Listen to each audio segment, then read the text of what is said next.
Hello दोस्तों, नमस्कार। मैं आपकी दोस्त आज लेकर आई हूँ एक नई कहानी जिसका शीर्षक है मेरी माँ चुड़ैल थी। कहानी बहुत डरावनी है। कमजोर दिल वाले ना देखें। पर ये कहानी आपको कैसी लगी कमेंट कर बता दें। वीडियो लाइक और चैनल सब्सक्राइब करें।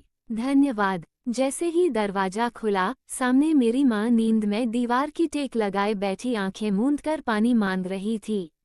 बिखरे बाल, पीला जर्द रंग, आंखों के नीचे गहरे गहरे काले हल्के चेहरे पर जब दरवाजा खुलने से रोशनी पड़ी तो माँ ने आंखें मसलकर खोलते हुए मेरी तरफ देखा।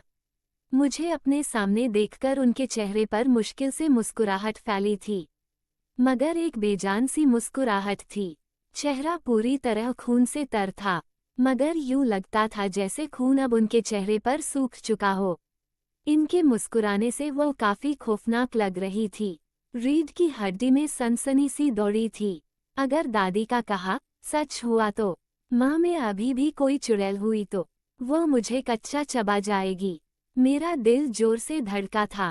पहले तो जी चाहा कमरे से बाहर चली जाऊं, मगर उसके बावजूद मुझे माँ की हालत देखकर उन पर तरस आ रहा था।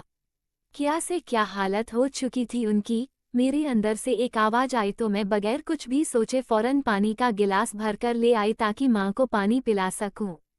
उनके पास जाते हुए मुझे डर भी लग रहा था, कहीं वह मुझे नुकसान न पहुंचा जाए। यह आज पहली बार नहीं हुआ था। पिछले 8 दिनों से मेरी माँ के साथ यही सब होता रहा था। मैं उन तक पहुंची तो वह बिल्कुल नॉर्मल थी। पानी देखकर फौरन आगे को बढ़ने लगी। शायद बहुत प्यास लगी थी उन्हें। मैंने डरते डरते माँ को सहारा देकर उठाया और पानी का गिलास उनके लबों से लगा दिया। उनका वजूद कपकपा रहा था, वह तेजी से सांस ले रही थी। मैंने उनको थामकर पानी पिलाया तो कपकपी की वजह से चंद घूंट ही उनके हलक से नीचे उतर पाए थे। बाकी सारा पानी तो मेरे कपड़ों पर गिर चुका था। मेरा खौफ अब काफी हद तक कम हो चुका था। मुझे अपनी माँ की हालत देखकर रोना आ रहा था। मेरी माँ ऐसी तो ना थी जैसे मेरे बाबा और दादी ने उनके हालत कर दी थे। मेरी सिसकी बढ़ने लगी तो माँ ने बमुश्किल गर्दन फेरकर मेरी तरफ देखा। उनके लिए तो इस वक्त गर्दन घुमाकर मेरी तरफ रुख करना भी सबसे दुश्वार काम था। उनके गले पर रस्सियों के निशान थे। आज जिस तरह दादी ने माँ के गले में तंग रस्सी बांधकर उन्हें बांधा था, उसके बाद माँ की गर्दन पर जख्म हो चुके थे। वो हकलाते हुए मुझे आधे अधूरे शब्दों में कहने लगी कि मेरी बच्ची रोना नहीं, मैं बिल्कुल ठीक हूँ। कैसी माँ थी वो, इस हालत में भी कह रही थी कि ठीक है। मेरा दिल उनकी हालत देखकर किसी परिंदे की तरह तड़पा था। उनके घने लंबे बाल जो उनकी कमर तक आते थे, आज दादी ने उन्हें कोयलों पर रखकर जला डाले थे। अभी तक उनके बालों से जलने की बू आ रही थी जो जलकर बेढंगे तरीके से उनकी गर्दन तक आ चुके थे। उनकी सफ़ेद दूध सी रंगत अब सफ़ेद नहीं रही थी। उन 8 दिनों में उनका चेहरा नील के निशानों से सांवला हो चुका था। उनका जिस्म दर्द और जख्मों से चूर था। वजूद में कपकपी जारी थी और फिर भी वह कह रही थी कि वह ठीक है। मैं सिसककर उनके गले लगकर रो पड़ी थी। आज बड़ी मुश्किल से माँ से मिलने का मौका हाथ आया था, वरना दादी मुझे माँ के करीब भी भटकने नहीं देती थी। दादी का कहना था कि माँ पर एक चुड़ैल का साया है, मगर आज जब माँ के पास आई तो मुझे ऐसा कुछ भी महसूस नहीं हुआ था। मुझे लगा शायद दादी ने जो कुछ बोला वह झूठ था, और या फिर वह चुड़ैल माँ के शरीर को छोड़कर जा चुकी है और अब माँ बिल्कुल ठीक हो गई है। यही सोचते हुए मैं गिलास रखने के लिए जाने लगी तो माँ ने फौरन मुझे पकड़कर वापस खींच लिया।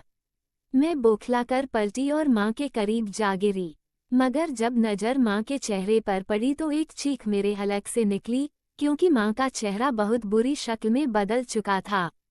दरअसल दादी को पोते की ख्वाहिश थी और हम चारों बहनें ही थी। मैंने जब से होश संभाली थी दादी को यही ताना माँ को देते देखा था कि मनहूस औरत मुझे पोता भी नहीं दे सकी। मेरी माँ की जबान पर हर वक्त एक चुप्पी रहती थी। वह चुपचाप घर के काम करती रहती थी। बात सिर्फ दादी की नहीं थी, बाबा का व्यवहार भी माँ से बहुत सख्त था। वह बात बात पर माँ से लड़ते झगड़ते थे और गालियाँ बकते रहते थे। ये बात यहीं तक सीमित नहीं थी। अब तो माँ बेटा माँ पर जुल्म के पहाड़ तोड़ते रहते थे। एक बार मैं गहरी नींद सो रही थी, जब कानों में चीख की आवाजें आने लगी। पहले तो लगा शायद ख्वाब सा है, मगर जब अपने करीब से छोटी बहन की सिसकियों की आवाज सुनी तो फौरन जागने लगी। छोटी बहन मुझे बाजू से झिझुड़ कर उठा रही थी और रो रो कर सहमे हुए अंदाज में कह रही थी कि दीदी जल्दी उठो, बाहर बाबा और दादी माँ को बहुत मार रहे हैं। माँ दर्द से चीख रही है। दादी मेरी बात नहीं सुन रही। तुम ही उठकर उन्हें रोको। छोटी बहन बहुत ज्यादा डरी हुई थी। उसके आंसू उसके गाल पर बह रहे थे। मैं फौरन उठी और दिमाग को नींद से जगाते हुए उसकी कही बातों को समझने की कोशिश करने लगी। माँ की लगातार सिसकने की आवाजें आ रही थी। वह रो रो कर कह रही थी कि महेश क्या करने लगे हो मेरे साथ, आखिर मैंने क्या किया है? मेरा कसूर क्या है? मेरी गलती क्या है? क्यों मुझे तुम लोग मारते रहते हो? मत बांधो मुझे, मुझ पर ऐसा जुल्म मत करो। भगवान के कहर से डरो। माँ की आंगन से आती आवाजों ने मेरा दिल दहला कर रख दिया था। मैं शायद अभी भी नींद में थी, इसलिए चक्कर से आने लगे, मगर उसके बावजूद फौरन उठी और भागकर कमरे से निकलती हुई आंगन में पहुंची। जैसे ही मैंने आंगन में कदम रखा तो सामने का मंजर देखकर मेरे होश उड़ गए। मेरी माँ को दादी और बाबा ने चारपाई पर बांध रखा था। उनके हाथ पैर चारपाई पर रस्सियों से बांधे हुए थे। दादी ने माँ के मुंह पर एक के बाद एक ना जाने कितने थप्पड़ मारे थे। उनका चेहरा सुर्ख हो चुका था। दादी के हाथों के निशान उनके चेहरे पर बन चुके थे। मैं फौरन दादी के पास गई और उन्हें रोकने लगी। आखिर वह माँ के साथ ऐसा क्यों कर रही थी? मैं कुछ समझ ना सकी, मगर तभी बाबा ने तो हद ही पार कर दी। एक मोटा डंडा हाथ में उठाया और गुस्से से आग बबूला होकर माँ पर डंडे बरसाने शुरू कर दिए। माँ दर्द से बिलबिला उठी। उनकी चीखें आसमान तक पहुंच रही थी। मेरे तो हाथ पांव कांपने लगे थे। मैं अपनी जगह पर खड़ी होकर चीखने लगी थी। मैं तुरंत भागकर उन तक पहुंची और बाबा के हाथ से डंडा छीनने लगी, मगर बाबा ने मुझे तुरंत पीछे हटा दिया और एक बार फिर माँ की टांगों पर डंडे बरसाने लगे। माँ तो बेहोशी की हालत में हो चुकी थी। बाबा ने माँ को इतना मारा कि बाबा खुद भी माँ को मार मार कर थक गए थे। दादी माँ सिराहने खड़ी बाबा को और ज्यादा भड़कते हुए कह रही थी कि और मारो इसे, और मारो, इतना मारो कि इसके अंदर की सारी बलाएं बाहर निकल आए। मुझे यह मंजर समझ में नहीं आ रहा था कि आखिर क्या गलती थी मेरी माँ की, जो सुबह सवेरे बाबा और दादी माँ को इस कदर मार रहे थे। माँ के चेहरे और टांगों से खून रिसने लगा था। मैं फौरन माँ के पास जाने लगी तो दादी मुझे बाजू से पकड़कर दूर फेंक दिया और बोली कि खबरदार, जो माँ के पास गई तो तुम्हारी माँ को चुड़ैल छिपी हुई है, जिसको निकालना बहुत जरूरी है, वरना हम सबकी जान को खतरा हो सकता है। दादी की बात सुनकर मेरे होश उड़ चुके थे। मैंने एक नज़र माँ को देखा और फिर रोते हुए दादी को मैं बोली कि ऐसा कुछ नहीं है, मेरी माँ बिल्कुल ठीक है। मगर दादी गुस्से से बोली कि तू बड़ी है या मैं बेहतर जानती हूँ क्या सही है और क्या गलत है।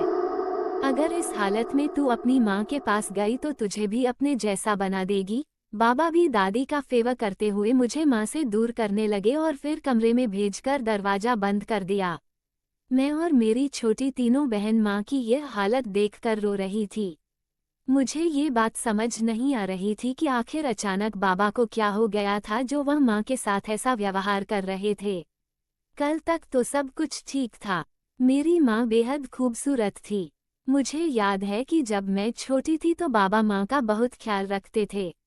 दोनों आपस में खुश भी रहते थे, मगर यह बात मेरी दादी से बर्दाश्त नहीं होती थी। वो हर वक्त माँ के खिलाफ बाबा के कान भरती रहती।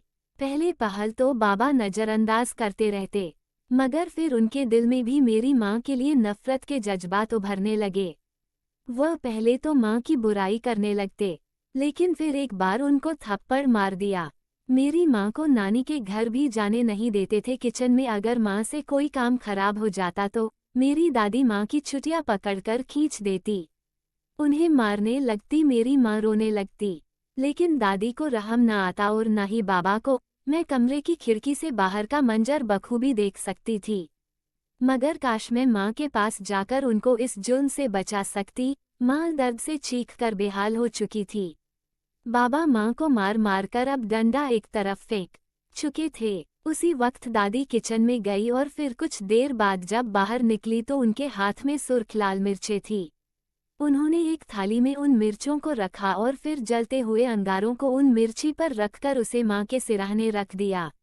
माँ जो दर्द के मारे लंबे लंबे सांस ले रही थी, जब मिर्ची का धुआं उनकी सांसों से होता हुआ फेफड़ों तक गया तो वो खांसने लगी। बाबा और दादी ने अपने चेहरे के आगे एक मोटा कपड़ा रख लिया था।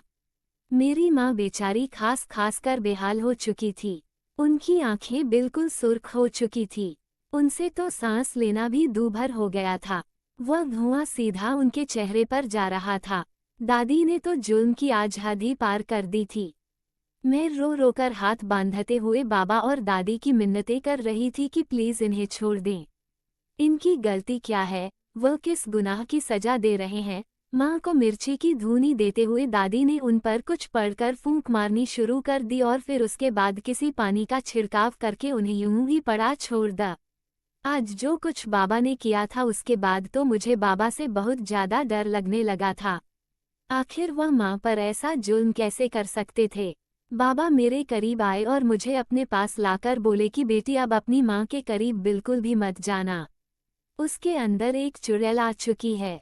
वो हम सबके लिए खतरा है। बस जितना हो सके खुद भी उससे दूर रहो और अपनी बहनों को भी माँ से दूर रखो। बाबा की आंखों में सख्ती थी। वो मुझे समझाने के बाद वहां से चले गए और फिर बेहोशी की हालत में दादी और बाबा ने माँ को उठाया और उसे एक पुराने कमरे में छोड़ने चले गए। वो कमरा जिसमें चंद साल पहले दादाजी के जानवर रहा करते थे।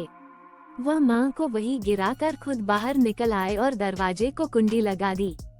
मैं माँ से मिलना चाहती थी मगर मुझे डरा धमका कर मना कर दिया गया। माँ सारा दिन बाड़े में दर्द से कराहती रही। मेरी माँ को हर रोज इसी तरह सताया जाता और चुड़ैल बताकर उनके ऊपर तरह तरह के जादू टोने किए जाते। उनका शरीर जवाब दे चुका था और एक दिन वो इन लोगों के कहर से आजाद हो गई।